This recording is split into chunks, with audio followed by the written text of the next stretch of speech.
اعوذ باللہ من الشیطان الرجیم بسم اللہ الرحمن الرحیم۔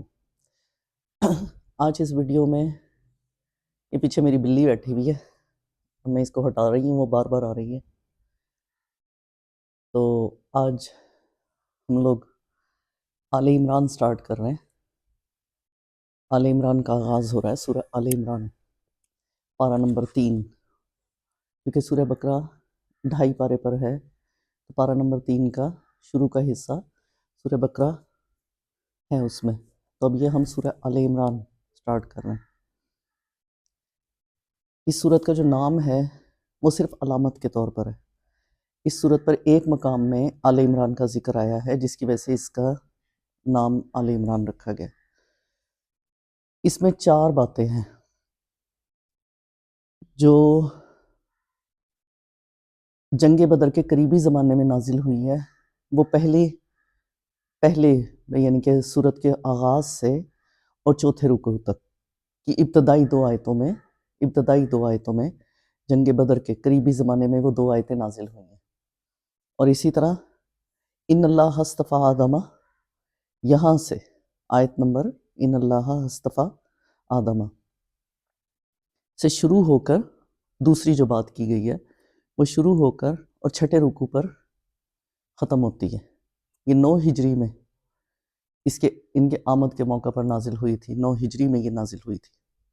اور تیسری جو بات کی گئی ہے، یعنی کہ تیسرا موضوع اس میں ہے، وہ 7ویں رکوع کے آغاز سے لے کر 12ویں رکوع کے اختتام تک ہوتا ہے۔ اور اس کی جو بات ہے وہ جو جنگ بدر سے پہلے جو آیات نازل ہوئیں ان کے قریب قریب وہ چیز محسوس ہوتی ہے۔ چوتھا جو ہے وہ 13ویں رکوع سے اور سورت کے ختم ہونے تک پھر ہے، جنگ احد کے بعد یہ آیات نازل ہوئیں۔ اس کا جو شان نزول ہے سورت کا وہ یہ ہے کہ سورہ بقرہ میں اس دین حق پر ایمان لانے والوں کو جن آزمائشوں اور مصائبات اور مشکلات سے پہلے ہی متنبع کر دیا گیا تھا، یعنی ان کو پہلے ہی بتا چکے تھے، اور ان کے ساتھ وہ پوری طرح شدت کے ساتھ پیش بھی آ گئی تھی۔ جنگ بدر میں اگرچہ اہل علم ایمان کو فتح حاصل ہوئی تھی، لیکن یہ جو جنگ تھی،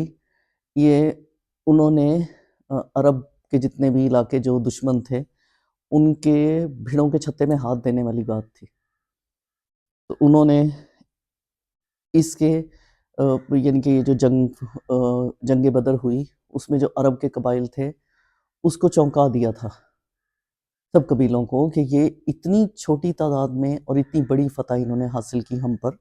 اور ہمارے بڑے بڑے جو سردار تھے وہ بھی اس میں قتل ہو گئے۔ تو ہر طرف جو مسلمان تھے وہ بے اطمینانی اور خوف میں تھے کہ اب یہ سب ہمارے ساتھ کیا کریں گے۔ اس طرح محسوس ہوتا تھا کہ جیسے مدینے کی جو یہ جو چھوٹی سی بستی ہے، اس نے پوری دنیا سے مخالفت مول لے لی ہے اور اس کو صفحہ ہستی سے وہ لوگ مٹا دیں گے۔ ہجرت کے بعد نبی صلی اللہ علیہ وسلم نے اطراف مدینہ کے یہودی قبائل کے ساتھ جو معاہدے کیے تھے، ان لوگوں نے ان معاہدات کا ذرہ برابر پاس نہیں کیا۔ جنگ بدر کے موقع پر ان اہل کتاب کی ہمدردیاں ان لوگوں کے ساتھ تھیں جو مشرک تھے، نبی صلی اللہ علیہ وسلم کے ساتھ نہیں تھیں۔ مدینہ کے آس پاس جتنے بھی قبائل تھے ان کی جو ہمدردیاں تھیں وہ ساری کی ساری ان مشرکین کے ساتھ تھی۔ بدر کے بعد یہ لوگ کھلم کھلا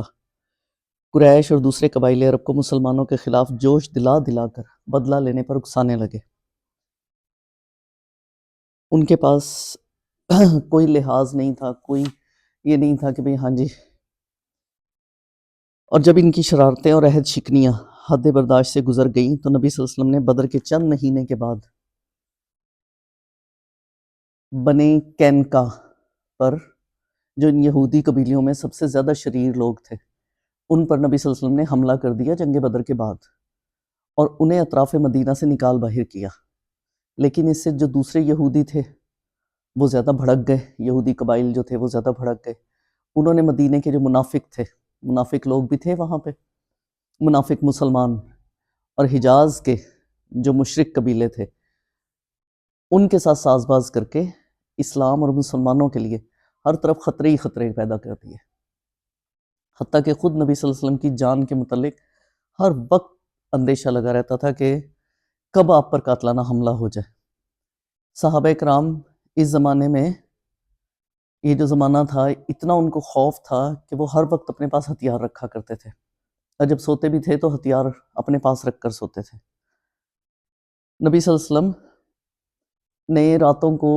پہرے دار تک رکھے ہوئے تھے کہ لوگ بھئی کہ نہ کوئی حملہ نہ ہو جائے، تو پہرے دار دیکھتے تھے کہ ہاں جی کوئی جیسے ہوتا ہے دور سے ہی نظر آ جاتے ہیں کہ گھوڑے آ رہے ہیں، اونٹ آ رہے ہیں، یا پھر بہت سارے سوار پیدل چلتے ہوئے آ رہے ہیں، تو وہ دور سے ہی نظر آ جاتے ہیں۔ تو وہ اس طرح، اس کا نتیجہ یہ ہوا کہ ایک ہی سال کے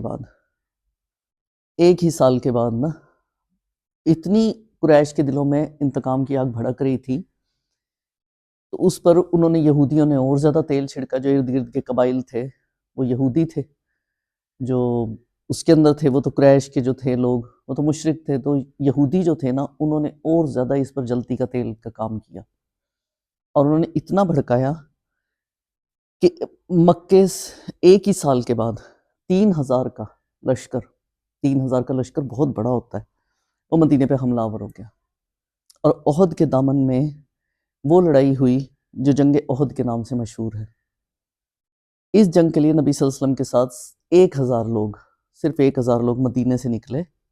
مگر راستے میں سے ہی 300 جو منافق تھے، منافق مسلمان جو تھے، وہ مدینے کی طرف، یعنی کہ راستے میں سے ہی انہوں نے مختلف بہانے کیے۔ کسی نے کچھ کہا جی میری پیچھے گھر بار کا کوئی دیکھنے والا نہیں ہے، یہ یعنی کہ میری فصل کھڑی ہوئی ہے، اس کا ذکر احادیث میں بہت ملتا ہے۔ تو وہ واپس پلٹ گئے، اور جو 700 آدمی رہ گئے تھے ان میں ہی منافقین کی ایک چھوٹی سی پارٹی تھی اس میں نا، تو جس نے جنگ کے دوران مسلمانوں کے درمیان ہر طرح کا فتنہ کرنے کی نا، ان کو بھڑکانے کی، ان کو پسپا کرنے کی، ان کا ہمت توڑنے کی۔ یہ بھی ایک طریقہ کار ہوتا ہے کہ آپ شامل ہو جاؤ، اور پھر اس کے بعد آپ لوگ نا اپنی یعنی کہ نا اپنی جو شرارتیں ہیں وہ جاری رکھو،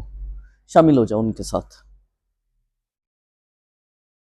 یہ پہلا موقع تھا جب معلوم ہوا کہ مسلمانوں کے اپنے گھر میں اتنی کثیر تعداد میں مارے آستین موجود ہیں، اور اس طرح باہر کے دشمنوں کے ساتھ مل کر خود اپنے بھائی بندوں کو نقصان پہنچانے پر تلے ہوئے۔ جنگ احد میں مسلمانوں کو جو شکست ہوئی، اس میں اگرچہ منافقین کی